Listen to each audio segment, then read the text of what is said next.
Good evening, peeps. Nagmix ko diri akong sudanon karon. Mao gud ni siya akong favorite dish.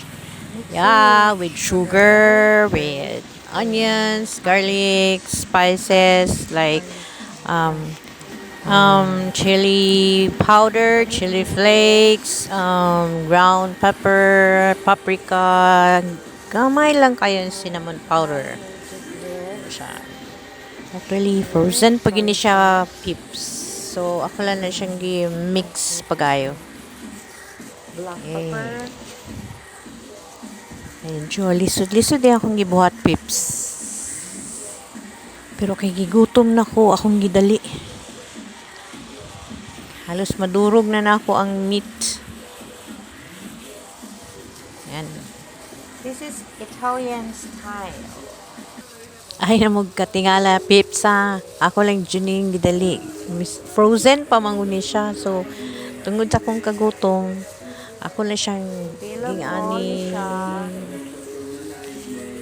mix pag-ayo. Medyo gahi-gahi pag yun. Pero, since na naman siya ay soy sauce, dili kay siya, dali ra siya matunaw. Na, mahumok lang na siya ang meat. Marinate natin. Sa masagol na siya sa mga sauce. Dali ra na siya matunaw. Marinate na siya kung 4 hours. But then, kay gutom na, okay na 1 hour to 2 hours. Okay. Mix lang.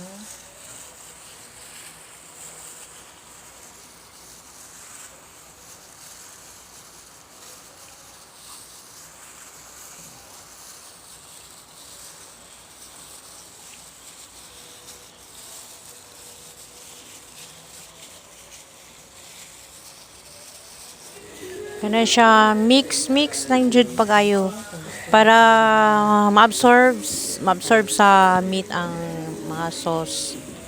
Wala na siyang mix lang jud mo nang mga sikreto sa mga pag-marinate. I-mix lang jud siya para tanan mabutangan og sauce, mahumol sa sauce. Mo na siya kung gibuhat. Okay. Ano siya ron? Ready na. Naka-ready na po niya akong pan. So, pwede na ako i-transfer ni. Medyo init na po ni yung pan ako. So, kana, ihipatan ako. Medyo hinay akong kuan pibs kay walay magunit sa cam. So, one hand lang akong gamit. Wala siya. So, tiyaga lang pips ha.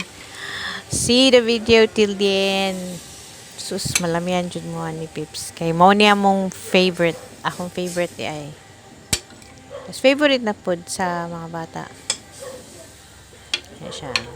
So, ang kalaha, medyo hot na gid na siya. Init na.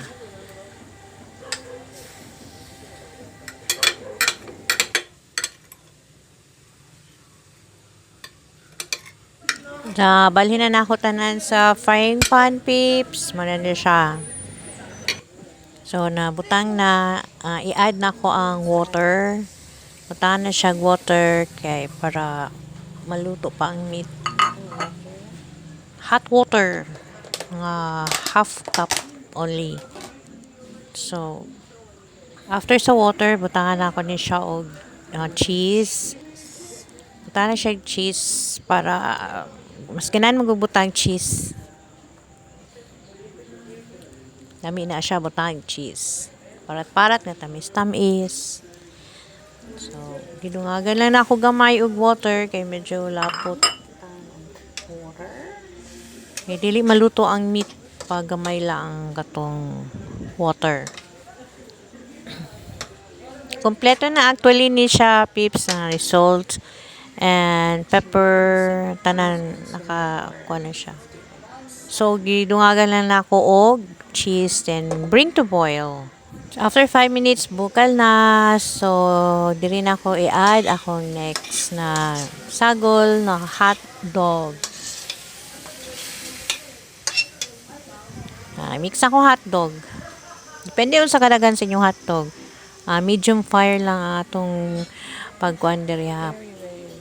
Gisagol lang ko pag-ayo na pips para ma-appeal sa spices ang katong hotdog. Pasensya na kay pips kung mauna akong frying pan go nigilain frying pan pips kay pobre kay ko. But anyway, pag man ni pips, butangan ako cheese na pod. Okay, paborito din ako ang cheese.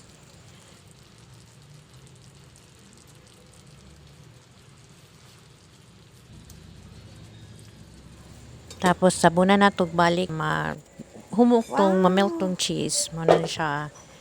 And kami na kay ni. Pero na. Gutom na jud ko pag-ayo pips. Gutom na kayo pips. Bastang lamihan ni gid humot na kayo siya.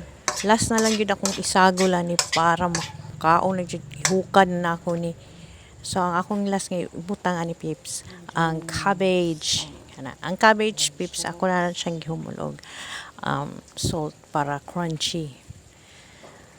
So mo lang gid na ang pinaka-last pips. Isagol na ako kay para mukaon na jud ko. Na stang humutan na pips. Dili lang kayo ikuan ang cabbage kay para dili malata. Kay gusto na ako half cook. Crunchy siya. So mo na ni pips. Wala niya akong sudan. Wow. Mga unata. Yummy, yummy. Thank you for watching and thank you for the sponsor. Tuna ni siya. Tuna cubes. Salamat.